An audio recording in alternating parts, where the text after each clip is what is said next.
my goodness. We are starting this video with a huge smile on my face, and I guess a lot of my African slash Niger queens will be laughing at the end of this video once you hear the name of the person we want to talk about. Oh my goodness, this not the type of matter you go say, it not consign us, no be our business. But based on the fact that we talk about news and things like that, we will be here. Boy, oh boy. Okay, let's go over to Great Britain. Okay, we're gonna go. Come on, come on, come on. Okay, so let's get serious now. We are going to be talking about none other but Kemi Badenock. I'm going to include her photographs here. Trust me, I feel upset to even call her Kemi because at this point she should be answering something like spoonhead, sunlight, moon in the darkness of the shadow. You know those kind of names that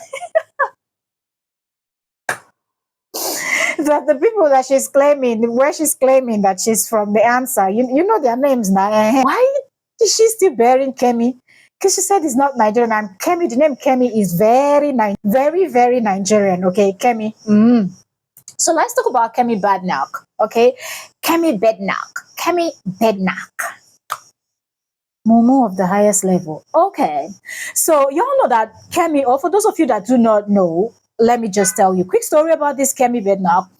Kemi is a woman that she is Nigerian, like full blood dead Niger babe from the West. She is Yoruba, okay? But for some reasons, okay, she kind of made her way into the UK politics, okay, United Kingdom, British people. So they were doing British story, British Kemi. Kemi from Britain, okay? The Britain people self, no, they claim I'm, no worry yourself. The Britain people are like, yo, please, we want you. But anyway, this story, I just hope I can collect myself because when people start with stupidity, when you start, the worst thing that can happen to you as a human being, I don't even care from what race, what tribe, what ethnicity or you identify as or with. The worst thing that can happen to you as a human being living on this planet, the cold earth, is for you to be having identity crisis. Is for you to not know who you are as a person. You know, so if you're somebody that you're moving around with this mentality that, oh, I have to do everything it takes to fit in, you're already selling out yourself in the worst way. And I said this from when Kemi started. I'm not a Nigerian. There is no country as Nigeria. There is no this. I can only identify as a Yoruba. Even Yoruba people say can't deny you because your foolishness can't reach highest level.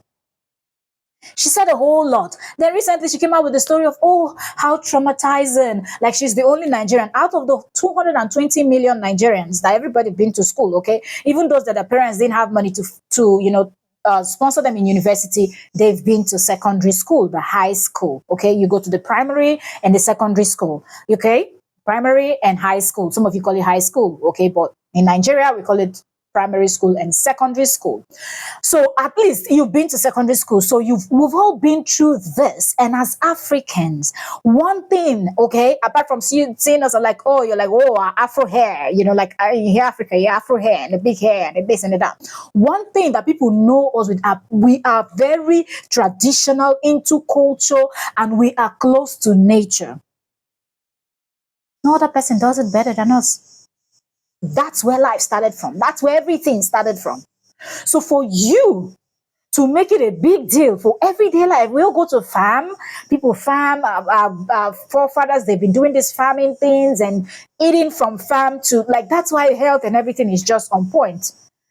Well, Kemi made it a big deal. Like she was the only person that went to high school and she was asked to clear a farm. Like you will plant from what we call this trip we call yam. You will plant pepper, okra. You know that's ladies' fingers. You plant everything plantable, you will plant. We have agriculture, and one way, the same way that in the university a medical doctor will go to the lab, okay, a microbiologist will go to the lab, you know, a biochemist will go to the lab, okay, physiologists, would go to the lab, anatomists to go to the lab to kind of see what they teach you. You work with cadavers and things like that, and just name it. I'm just giving you a few, okay? That's the same thing that in agriculture in high school, they will put you to go to the farm, till the ground, plant this seed. You record how long it took for your okra to grow, how long it took for the maize to germinate, everything. And then during exam, you write and you pass, and they know that you know what you know. That's why anywhere you put a Nigerian in this world, they will survive. Anywhere a Nigerian goes to, you will survive because of how we were raised and what we were taught, right from our primary school. In terms of planting, we even start from primary school. So to see Kemi complaining that she was clearing grasses in secondary school, I'm like, yo, you're already a teenager. Like from when you're little, they've been teaching you the little planting and the little things in primary school and the big thing. But anyway, that's not why we're here. I just want to say all of this to say that Kemi, after saying all manner of rubbish about Nigeria and Nigerians and how she doesn't identify, she forgot that when she was doing all of this, the British people were looking at her with side eye. You know that kind of eye? The British people are looking at her like, okay, you can say that about your people. You can do that about your. Remember the other guy too that went on BBC. Right now, oh, they're not coming here for study. They are going there for this. They're going there for that. They just want to relocate. They're lying to you people. Tiamiyu, or what is his name? Did they not end up deporting that Tiamiyu back to Nigeria? You might be mumu. You go come from Niger. Of all places you want to go sell yourself. Now for breathing. You don't know yourself. You don't know yourself. Now you dey cry. We're supposed to answer you. Kemi badenock. You not do you not rich. Where nie? She na so they talking for your language. You be very huge fat where nie.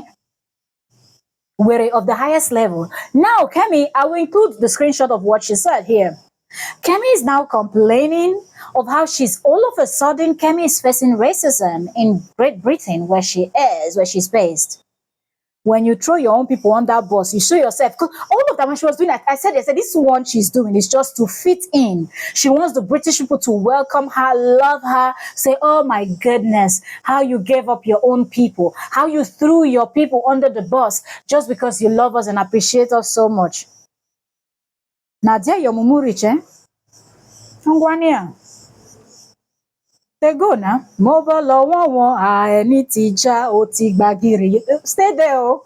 You're not going to bagi and relay. You go stay there. Where we don't know himself. So now Kemi is complaining about racism. All of a sudden, right now, Kemi just discovered that there's something called racism. Because if it was another Nigerian that was saying, how Kemi said they should deport everybody. Throw them out. Why are they packing themselves here? Ship them back to the various African countries. I don't care where they come from. Or like India, Africa, Asia, anywhere, America, anywhere you're coming from, Australia. If you're not from Britain, you're not from Britain. If you're not a citizen, even though her mama and her papa are from Nigeria, her mama and her papa relocate from Nigeria, come that the same Britain, come give birth to her, send her and go back to go school. Now she don't say she better pass everybody for this world will be immigrant, where they stay for UK or for the Britain. Because she just wants to make sure that they see her as this good, the only good and fantastic and the smartest African that will throw her own people under the bus because of the English people. Do you think they would trust you? If you could comfortably do that to your own people, it tells them what you can do to them, that it's even worse. Because last, nobody do you anything. Even the British people that you're telling this story and the rest of the world, that you're telling the story of how they tortured you in the school, how you had to go to the farm, they don't have things they do in their country, in their villages, in their states. They don't have farms. They don't have farmers. How do they eat? They don't have planting seasons. They don't have harvesting season. Even if it's not food, they don't have plants. And now you talk about racism. If another person talk about racism, you would have been complaining. So good for you, Kemi badenock. Serves you right. He not rich do you. The British people are doing you. Make an do well. You people, if it's Kemi, she deserves it.